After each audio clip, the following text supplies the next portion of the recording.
Okay, this is Algebra 2, Lesson 30. We're going to talk about algebraic phrases and decimal parts of a number. In algebra, we've learned verbal questions by turning these questions into algebraic equations, and we've learned how to solve them. There's several keys in writing these, and words you have to understand and know. For example, the word sum means to add. The word product means you multiply something. If you do 7 more or 6 more than something, that means you add 7 or add 6. Well, 7 less means, or 7 decrease by 7 means you subtract 7 from something. If we use n to represent an unknown number, we will use negative n to represent the opposite. So basically, if we said the negative of a number, that's how we would say it. The same way we said twice a number or 5 times a number, we would do 2n or 5n. Just like we would say, if we would say the 5 times the opposite of a number. So this would look like 5 times the opposite of a number. Okay? If we said we want to write the sum of twice a number and a negative 10.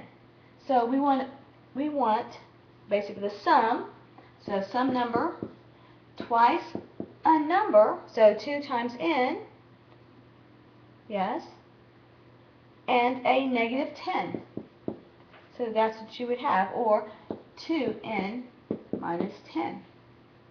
You could say, write 7 times the sum. So 7 times the sum of something. Okay.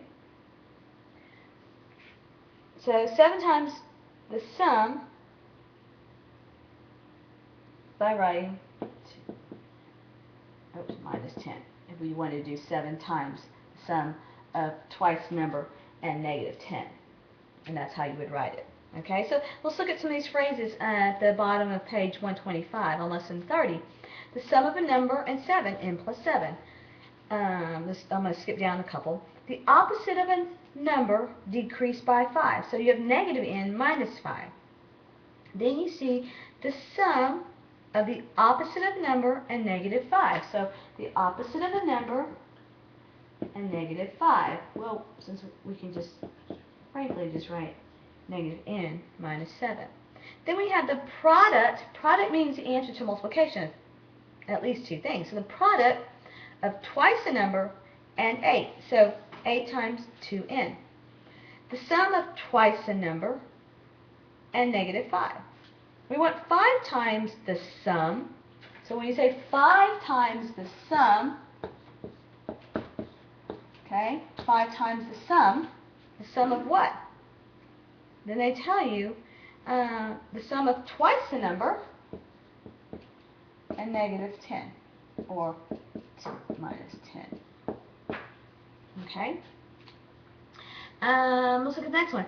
6 times the sum. It's a little trickier because there's a lot more in it. 6 times the sum. So again, you put 6 on the outside. You've got the sum of what? Twice the opposite of a number. So 2 times, this will be twice the opposite of a number, and then this is your and, the plus sign, and negative 8. And that's how they got that. Okay? The product of 7 and the sum of a number and 10. The sum of 3 times a number and negative 4 multiplied by 5. So here, instead of saying the product of 5 and the sum of 3 times the number and negative 4, they put comma multiplied by 5. So the whole thing is multiplied by 5. The sum of negative 10 and 6. And 6 times the opposite of a number. So it's simply just using your words and remembering, and means plus, sum means adding 2 numbers together, product means multiplying 2 numbers together, opposite means the negative. Remember, we learned what opposite was, or the additive inverse. So that's the key on writing these out. So let's move on to decimal parts of a number.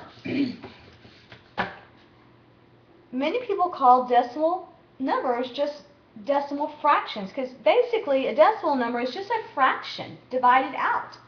Just like if you had 1/2. If you divide this into a calculator, you get 0.5, 0.5. So these are the same thing. This is just 1 divided by 2. Right? That's all that a decimal is. It's just a fraction divided out. Right? But you got to know your decimal places. So let's look at this one. 28.6132.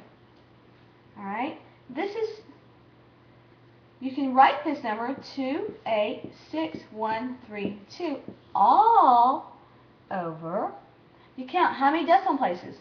1, 2, 3, 4, so you're going to do 1 and 1, 2, 3, 4 zeros, so having 10,000. Because isn't this like 28 and 6132 over 10,000? And make it into improper fraction, multiply this times this plus that, which gives you that. It's the same thing. So if you're confused how I went from here to here, you simply put it in this in fraction form, 0.6132 over, because it's 4 places, you're going to have 4 zeros. So it's divided by 10,000, and then to put it to improper fraction, you multiply first, and then if you add it, and if you multiply this, you get 28. 2, 3, 4, 280,000 plus 6132, and you get 28,600. Oh, 286,132. Okay. So now let's look at example B. Again, it's really easy. It's what? 0.00. There's 3 zeros, 463. How do you change? Well, you take this, you take the number 463, but you can't ignore these places. There's 1, 2, 3, 4, 5, 6 places. 1, 2, 3, 4, 5, 6 decimal places. So it's 463 millionths over a million. Okay? So you take the last decimal, so you write the number. When we write whole numbers, do we write 0, 0 in front of it? No. We simply drop the zeros to the left, just like in a decimal. If I had zeros this way, I would drop those or ignore those zeros. Same thing here. You take the number, put it here, over, and you count. You have to count every place to the last decimal place, and you put it over that. Okay? So we've been working with parts that say fractional parts of a number. So it's not any different than decimal. Remember, decimal is just a fraction divided and multiplied out. And so, just like they use this, fraction times of equals is, we can do the same thing and just replace D with F. Okay? So, if I say 0.32 of what number, I'm going to abbreviate here, is 24.32. So I'm saying of what number, so the fraction times, I'm going to call it W for what number, equals is 24.32. So then I solve for W. What do? You just divide both sides by 0.32, and W gives you 76. And check it. Do 0.32 times 76, and you should get that. Yes? So let's look at example 30.2. It says, what decimal part of 42 is 26.04? So, what decimal part of 42? So, what decimal of 42 is 26.04. So W times 42 equals 26.04. And you divide by 42, right? It's just solving algebraically, and you get 0.62 is your decimal part.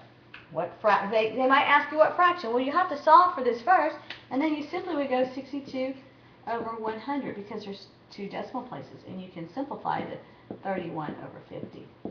So they could give you these numbers, and say, what fraction of 42 is 26.04? Well, you got to solve for this number. Fraction, what decimal? Same thing. Isn't a fraction a decimal? Just a fraction divided out.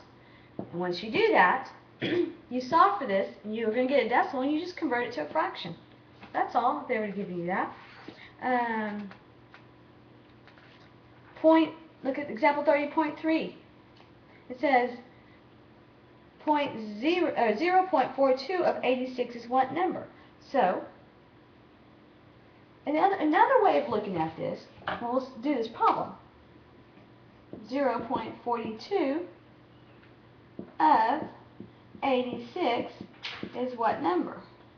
So you have 0.42 times 86 equals W. And you just simply multiply that out, and you get 36.12 is your number. Okay? And you can also, and you can do, especially if you're looking for a percentage, part over whole equals percent over 100. And this is if you're trying to find the percentage. Alright? So we'll come back to that later. But you just got to know what fraction of a number is the part. So this is going to be your whole thing. So the fraction of this gives you the part. So this is 1/2 of this number, or 1/3, or 0.5. So remember that and just fill in your spots. So that's why they give you fraction times of meaning of this number is meaning this number, which is your part. Or they say is, which is part. I like to use is as your equal sign and of as your times, but they kind of combine them together. Alright? For this lesson, your code is 845, the number 845. Put that on the top of lesson 28. Okay?